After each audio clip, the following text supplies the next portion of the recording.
अर्थात आप हमें क्षत्रिय कुलवंशी ना समझकर। आप उचित ही समझ रहे हैं राजर्षि। जब तक सर्वशक्तिमान पुरोहित वर्ग आपको क्षत्रिय होने की मान्यता नहीं देता तब तक। नारायण भट्ट, धर्मानुसार ब्राह्मण श्रेष्ठ है महाराज, और मैं अपने ब्राह्मण धर्म का यथावत पालन कर रहा हूँ। जब तक आपको क्षत्रिय होने की मान्यता नहीं मिल जाती तब तक आप मेरे लिए शूद्र समान ही हैं। मैं क्या हूँ और क्या नहीं ये तुम मुझे बताओगे? मैं ठुकराता हूँ तुम्हारे नीति नियमों को, तुम्हारे चातुर्वर्ण के षड्यंत्र को। तुम वही पुरानी घिनौनी श्रृंखला की कड़ी हो जिन्होंने हमारे श्रद्धेय पूर्वज श्री छत्रपति शिवाजी महाराज के राज्याभिषेक के समय उन्हें शूद्र कहकर अपनी मूर्खता का परिचय दिया। लेकिन मैं तुम्हारे इन पाखंडों को चलने नहीं दूंगा। निकल जाओ यहाँ से।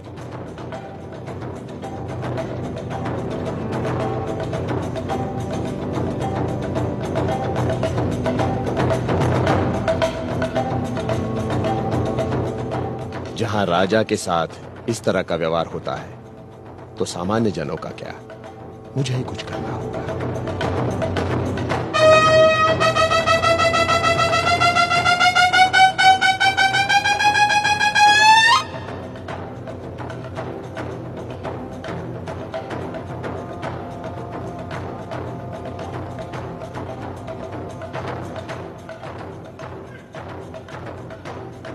वर्णवाद ने हमें ही अपमानित किया है। हमारे साथ ब्राह्मण वर्ग का व्यवहार दुर्भावनापूर्ण है। जब हमारे साथ ही दुर्व्यवहार हो रहा है तो प्रजा को न जाने क्या क्या कष्ट झेलने पड़ते होंगे। कुलकर्णी किसानों से जबरन पैसा वसूल करते हैं। वो किसानों का शोषण समाप्त करने के लिए हम कुलकर्णी प्रथा के बजाय पटवारियों की नियुक्ति करते हैं। हम ऐलान करते हैं कि राजकोष से कोई भी इनाम या उपहार ब्राह्मण वर्ग को नहीं दिया जाएगा। हमारे राज्य में सरकारी दफ्तरों में पिछड़ी जाति तथा निर्बल वर्ग को 50% आरक्षण लागू किया जाएगा तथा प्रत्येक देहात में प्राइमरी स्कूल खोला जाएगा। निम्न वर्ग के लोगों के लिए शिक्षा का व्यापक प्रसार किया जाएगा। मुस्लिम प्रजाजन शिक्षित बने इसलिए हम स्वतंत्र रूप से मुस्लिम शिक्षा समिति गठित कर रहे हैं। कोल्हापुर रियासत का प्रशासन बहुजन कल्याण के लिए वचनबद्ध है।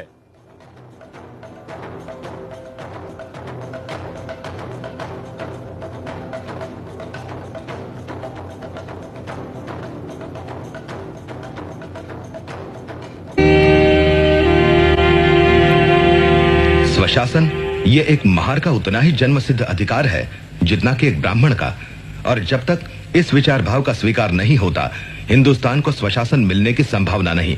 जिस स्वराज में पिछड़ी जातियों को मूलभूत अधिकार नहीं मिलते वो सही स्वराज नहीं होगा, वो एक नई गुलामी होगी, एक महार।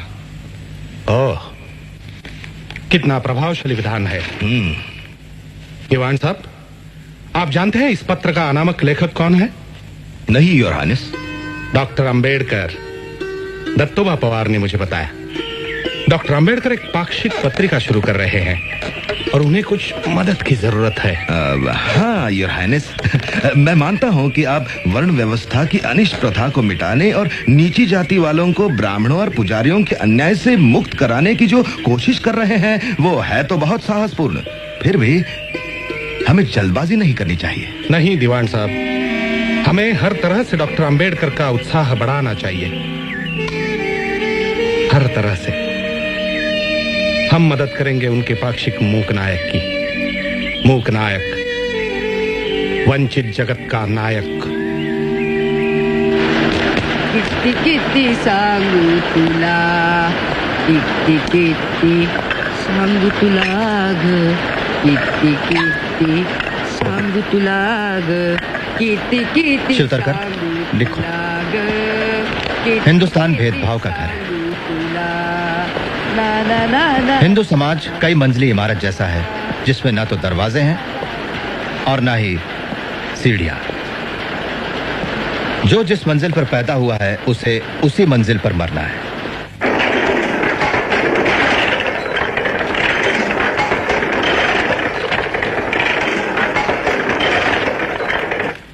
इस मानगांव परिषद ने मुझे विश्वास दिलाया है कि आपको अंबेडकर के रूप में अपना उद्धारक मिल गया। मुझे भरोसा है ये आपकी बेड़ियां तोड़ डालेंगे। इतना ही नहीं, वो समय आएगा, मेरा मन मुझे कहता है, जब अंबेडकर इस देश के अग्रणी और महान नेताओं में गिने जाएंगे।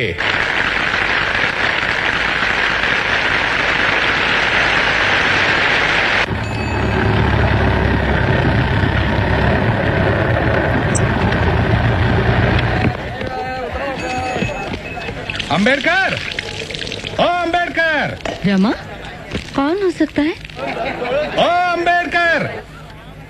लगता है शाहू महाराज हैं। चलो ऊपर ही चलते हैं। जी।